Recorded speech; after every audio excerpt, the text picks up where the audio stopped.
So, if all of these improvements to health are going to allow us to live longer and longer lives, how can we make sure that those extended lives are enjoyable? I mean, after all, we don't want to have 20 years of senescence. We want to have 20 more years of a good life. So here to help us understand these issues, please welcome Alex Zhavoronkov from In Silico Medicine, James Pyer from Apollo Ventures, and our moderator from Forbes magazine, Gemma Milne.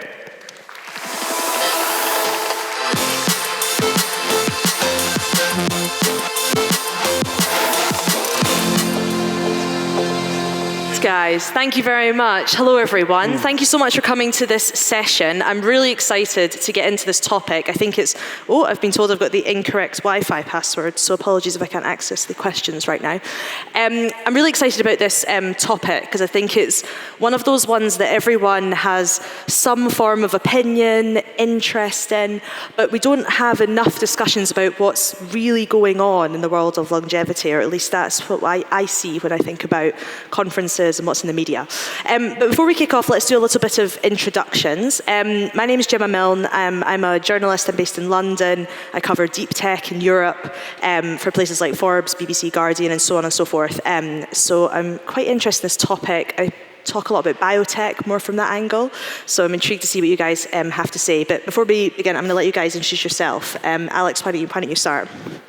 So hi, my name is Alex Zhavoronkov. I'm the founder and CEO of In Silico Medicine, a big data analysis company and an AI company focusing on longevity. I'm also an adjunct professor at the Bach Institute in Nevada, California, and the chief science officer of the Biogerontology Research Foundation in the UK. My research interests are primarily in AI for drug discovery, aging research, and biomarker development. And now those areas are rapidly converging, so happy to be here. Thank you, Alex. James. Great. And I'm James Pyer. So I'm an investor in drug discovery and biotech companies. I started a group a few years ago called Apollo Ventures, which invests only in drug development, focused on the basic biology of aging. My background is as a scientist, so I did a PhD in stem cell biology and have founded and worked for biotech companies since my academic career ended.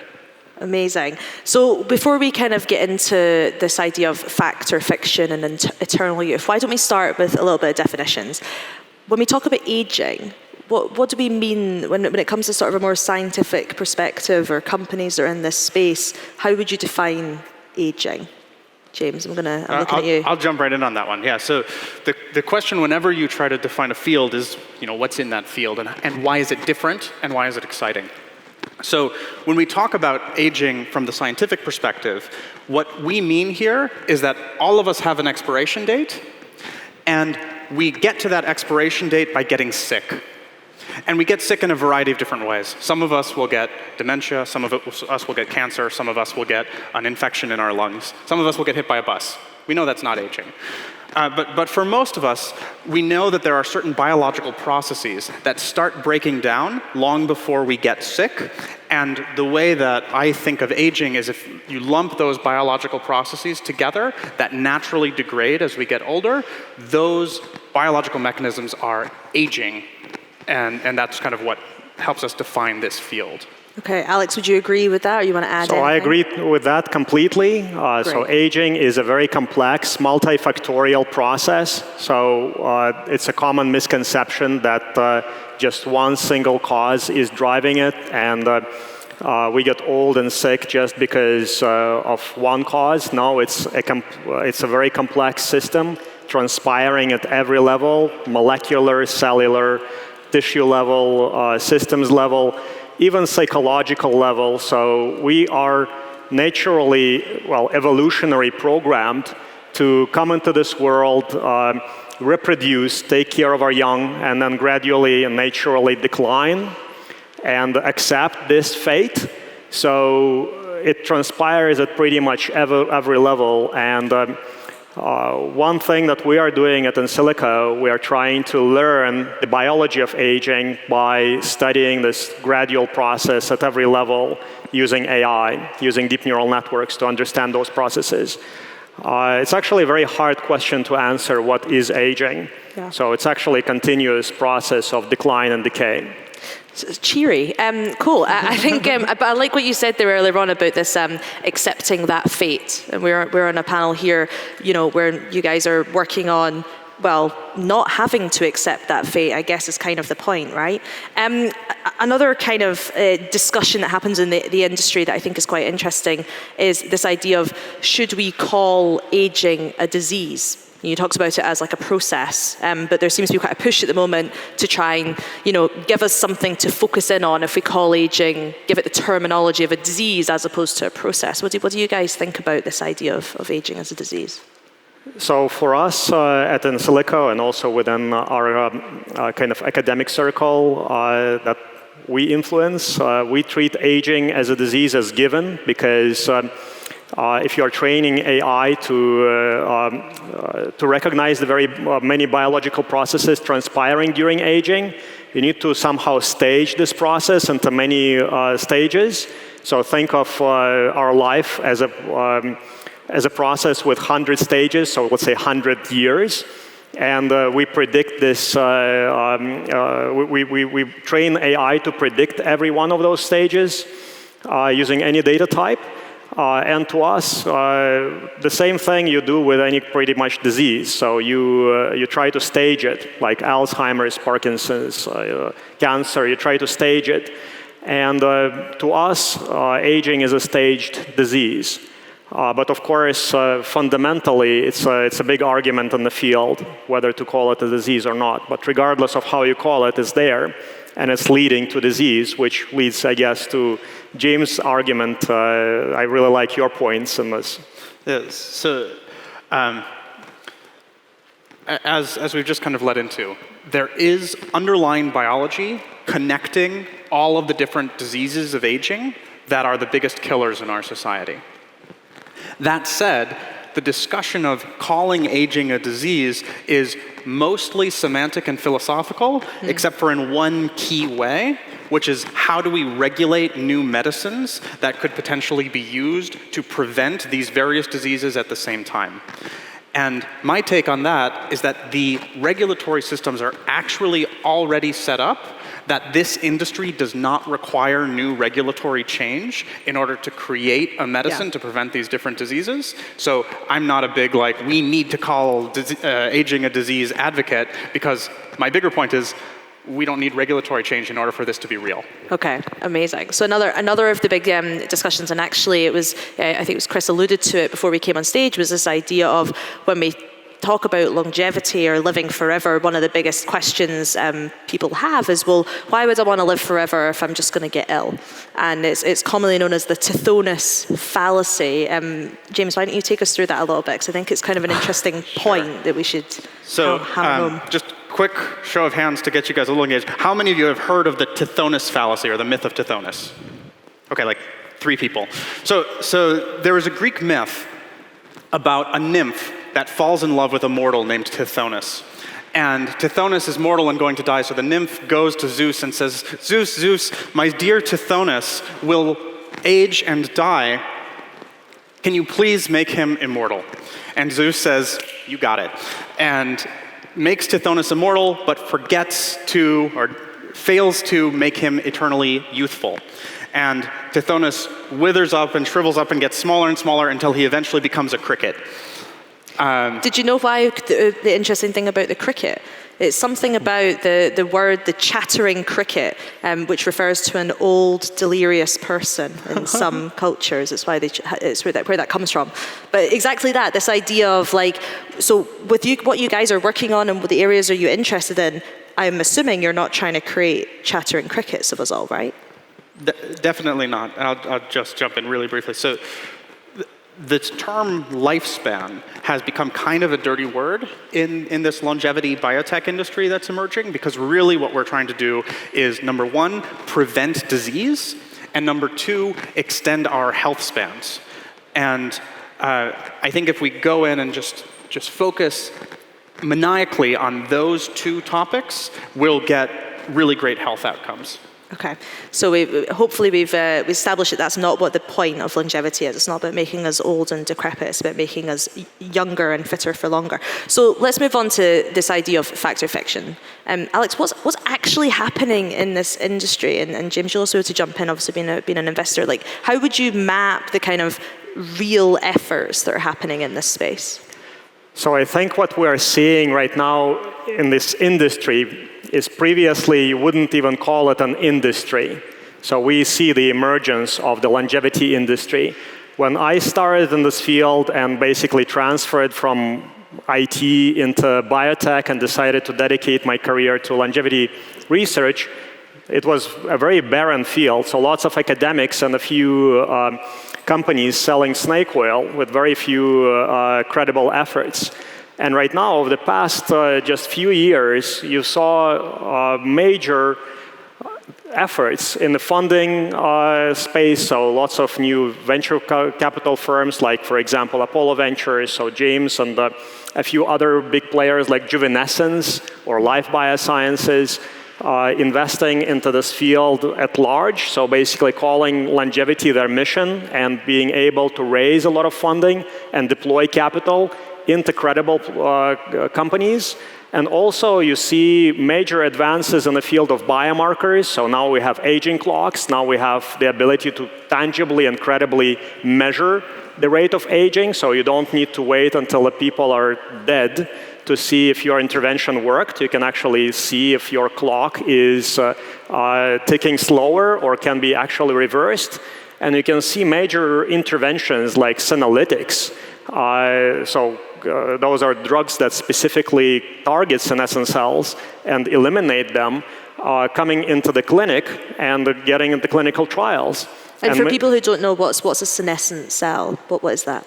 So think of it as a cell which is pretty much like a very old person on Social Security and Medicare, Medicaid.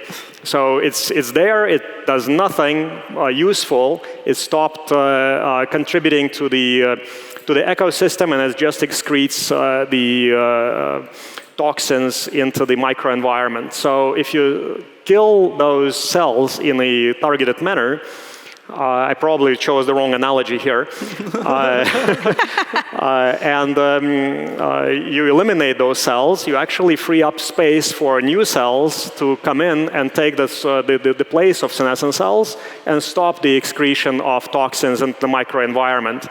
And in mice, this strategy resulted in substantial lifespan increases, up to 40%, and they actually look younger. So you can see those mice, and they tangibly look younger.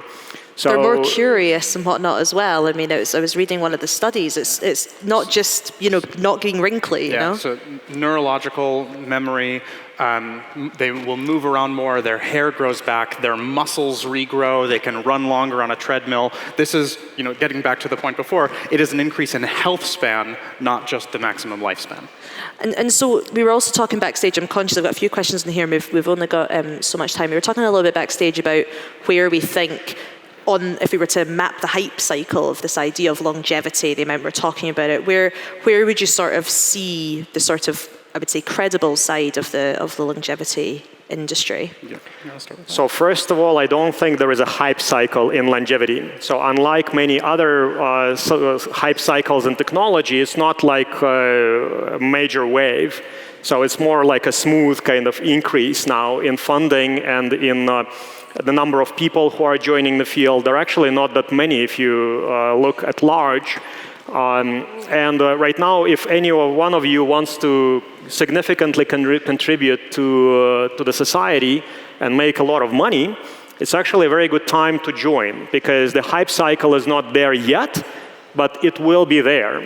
And plus, this industry will never get old. So this could be your end game. So if we win at this game, you are pretty much there for a new beginning of how the society is going to be structured. So as the major technological output, also it's the most altruistic thing to do, because you are gonna, 1 year you add to everybody's life on the planet, you added 7.5 billion or 7.6 billion years of life to the human lifespan. It's more than any doctor can do in their lifetime. Let's go to some of these questions up here. We've got 2 votes at the top one, talking of hype cycles. I think this is kind of an interesting question. Is a physical eternal youth even desirable considering the growing world population, or should the focus be on the digital path, such as explored by Neuralink? So there's so much in this. There's so much in this question. I'm going to give you a non-answer to that question. Okay, go for it. I apologize for that ahead of time. So a lot of the conversation about this longevity space comes to this question of like, well, I wouldn't want to live forever. Or, I don't want to live to 150 or 200 or whatever it is. But those are all the wrong questions. Because if you ever talk to people who are in different stages of age and different stages of health, what you'll figure out is that there is one universal answer among every person, which is if you ask them how long they would like to live, what it really boils down to is I would like to live at least until tomorrow. And if that changes, I want to have the optionality to opt out.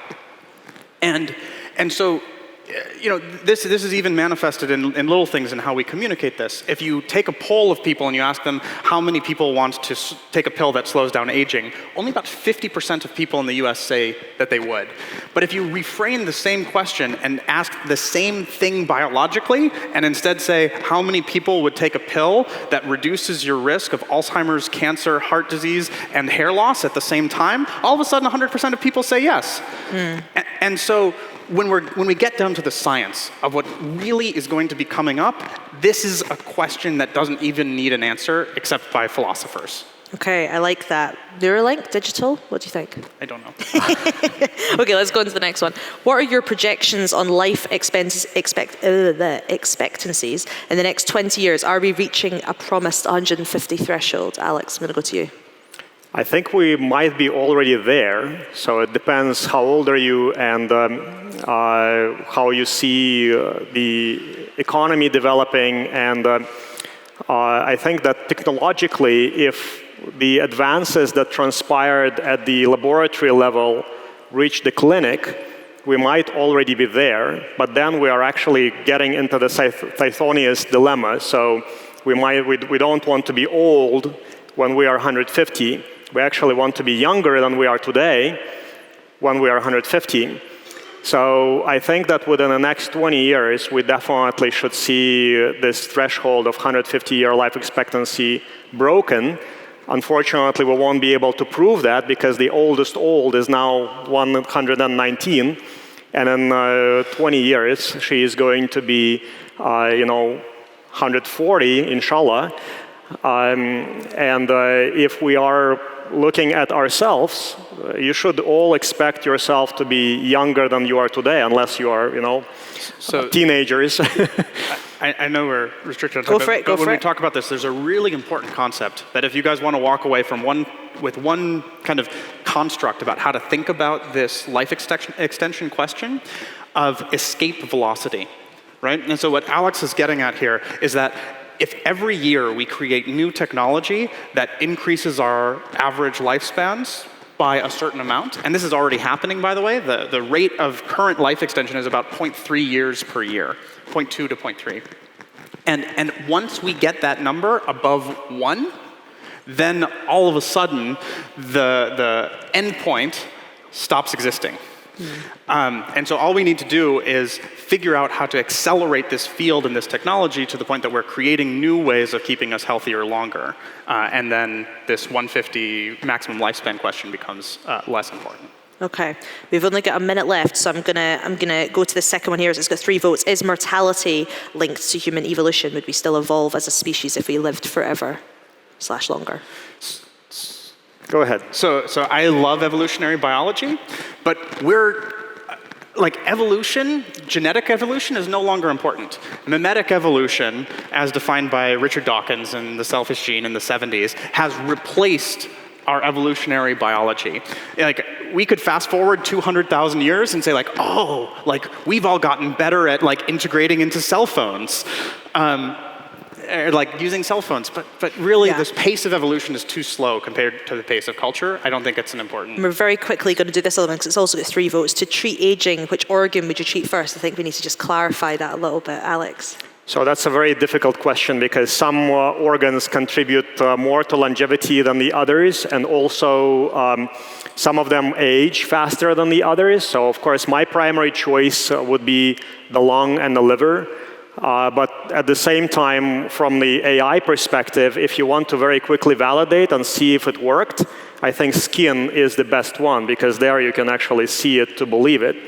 So we are pursuing all 3 organs. And we're going to have a yes or no question just to finish off because this is flashing at me. We've already said that yes, we think we are going to be able to live forever. Let's do a little bit of philosophy. Do you want to? One word answer. Forever is a very long time. But I want to live at least until tomorrow, and I'll let you know if that changes. Okay, I love it. Alex? I wouldn't mind. At least I want to have this as an option. Okay, I like that. Very good, very diplomatic. I'm going to go with no. I'm just going to leave it at that. Thank you guys very much for listening. I hope you guys enjoyed this chat, and I'll let you go on to the next panel. Thank you, guys. All right, thank you, James, Thank you, guys. Alex, and Gemma.